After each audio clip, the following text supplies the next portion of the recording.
Hi gang, welcome back to the Unraised Latina Ever. I said that I would not do my videos, but I have something to talk about to get off my chest. Anyway, I was invited to do this canvassing for a great guy. He's our governor right now, but he's running for the Senate, and so we were supposed to do a kickoff day or whatever, and so I rolled out of bed and I was feeling very lagging, tired, and so I got my coffee and I went out there, and my God, there was no coffee or donuts there. So I was really kind of disappointed, and there was no free water. So I didn't bring water, and because I've canvassed before, we've always gotten t-shirts and free water, okay? And but the only thing I got free was this pen. Thank you, Senor Scott. I got the free pen from him. It's really, I'll treasure it. It doesn't have his name on it though, it just has Papermate. But anyway, we canvassed, and it was very hot, and I was very confused, so it was really helpful to have somebody to tell me where to go, because the way it was set up, the map didn't help us very much. Then we had all these questions and other things to look at, and there's a script, but you know, people are in a hurry, and if you read the script they would just slam the door on you, so you have to be interesting. So I didn't have the Rick Scott shirt, I just wore this. Yes, this, am I okay? This. Anyway, I just wore this. And I noticed the guys were like looking at that and not looking at my eyes, so a few times I had to put the cell phone in front of that, so Mr. Scott was looking at it. No, I'm kidding.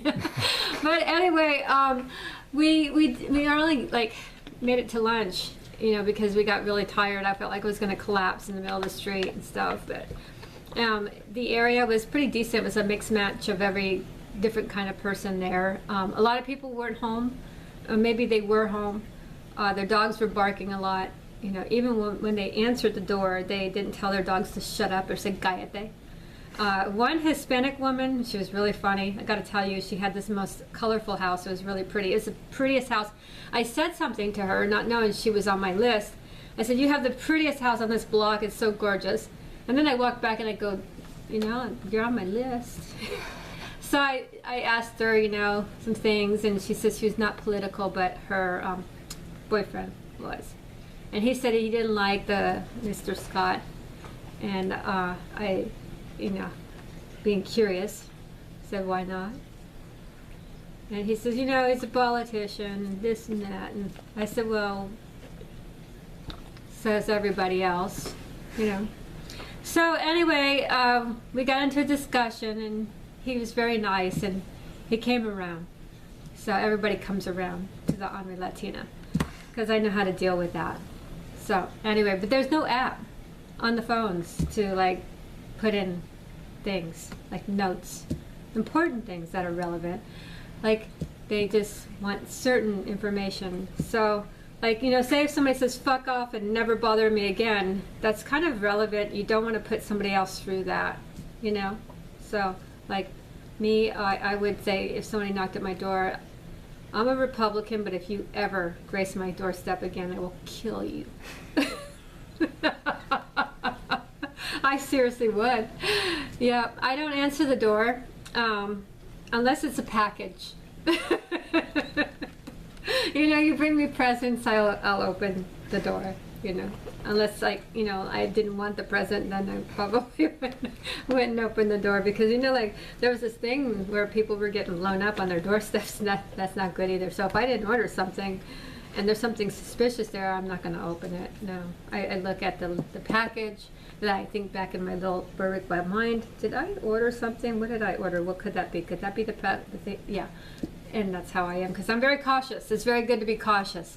So anyway, yeah, but I think this is a system that's barbaric, and like if I was somebody who had billions, right, billions of dollars, I would invest in some technology where people wouldn't have to sweat their asses off in the daytime in the hot summer heat to go door to door, that I would make it like computer generated, where I would contact them by the email and have a quick question.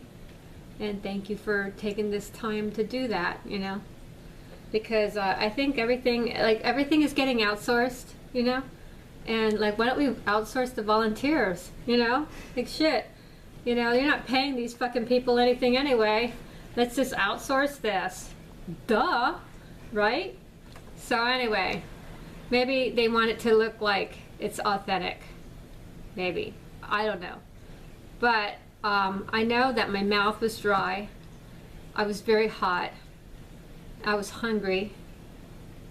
And I felt disrespected after the 3rd hour. And that's not a good way to feel. It's like, you know, you get the hangries, and then you're like, wow. You know, the last guy gave us water bottles.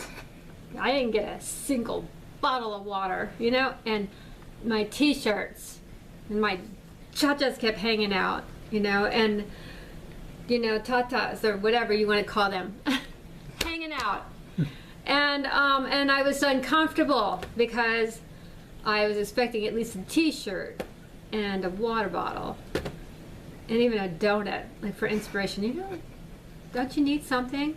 That sugar, that, hey, we got you this chocolate donut with this, what's that stuff? That, oh God, wouldn't it be great? Krispy Kreme. Like, if I'm going to have people canvas for me, I'm going to have like a box of Krispy Kreme donuts. I'm going to have some coffee, you know, I'm going to have some waters, and I'm going to be gracious. And I'm going to say, here, wear this t-shirt, because this is advertising for me, right? So anyway, you got to treat your people really good. With that said, I'm not running for office, and I'm not a millionaire or billionaire or whatever. And that's why I'm so freaking broke, because I'm so generous. You know, maybe if I wasn't generous and I was just a stinky winky, and I didn't give the people the water or the free t-shirts, you know, maybe I too can run for the Senate. I come from a Puerto Rican family, you know. You enter their house, they hug you, they feed you. You know, that's just how we people of culture do, you know. When I was canvassing for Mr. Brandis, many people, like, you know, even though we got the waters given to us, they invite us in. Hey, you want some water? You want a snack? You look tired? You look thirsty? Thank you for doing this. There was some really great people out there that made that whole thing worthwhile. And, you know, the way he did it, you know, and he was just a state senator, anyway, state senator. And he had a little office, you know, a very small office. It just didn't have much to it, but he had an office, and you know, he did a lot, even with a little, you know, which I think that says a lot about who he is as a person. So with that said, you know, I just don't think it's right to be cheap, you know, cheap. Maybe he didn't have the shirts ready. What? Maybe he didn't think about the water. But let's give him a break, right, Bill? So anyway, I don't know. That's just my humble opinion. Another thing that pissed me off is being, you know, cheap is Spectrum Cable. They're being very cheap. They're disrespecting the honorary Latina. I went 3 days without Fox News because of these pendejos. They wanted us to have a box. We had bulk rate cable. So then we got to go in, and I didn't realize there was a line waiting. So I was ready to go into the place, and this like security guard grabbed me and told me to stand outside. And there's all these people everywhere, and I'm like, what's this? And he thought, that's the line you're supposed to wait in. So I wait in line, and they get there, and I have a condo, and because things, the cable bill, or the one bill that was Bill's bill, that's internet, was in his name, and I wasn't on the bill, they said I could not get a box. I'm like, excuse me? Are you disrespecting the Latina? The guy's like, yeah, that's the rule. Can I speak to your manager? And so the manager comes over, and his name is Jose, and he's Puerto Rican, and I said, they're disrespecting the Latina. And being from Puerto Rican culture, he understood what I was saying, and he says, No, we don't want to disrespect the Latina at all. No, we want to fix this for you. How can we fix this? I said, I want to come out of here with a box today, or I am going to sit here and explode if I have to go one more day without my TV. And he says, okay. And I said, so what do we need to do to fix this? He said, we're going to fix this. You just got to call this number. You can sit right here, and you're going to leave here with a box, Miss Velez. So anyway, I called this number, and had Bill call the number, and he added me to the account, and everything was good. They sent me home with the boxes, and then I hook everything up according to the directions, and it didn't work. And then I get the tech guy. We talked for an hour, and he says everything is okay on his end and my end, but still didn't work. And guess what? 2 days later, they send guy over here, and the box didn't work, and it was a faulty box. But if they charge me, I'm going to be back to that. You're disrespecting the Latina. So don't you ever disrespect the Latina, okay? So if you ask me to do something for you, you at least, if it's in the heat and it's over 80 degrees and I'm out there for hours on end, you better have a cooler with some ice water. And next time, a t-shirt, because I don't want to feel like I'm hanging out, okay? With that said, you have a blessed day. God bless. Love you all.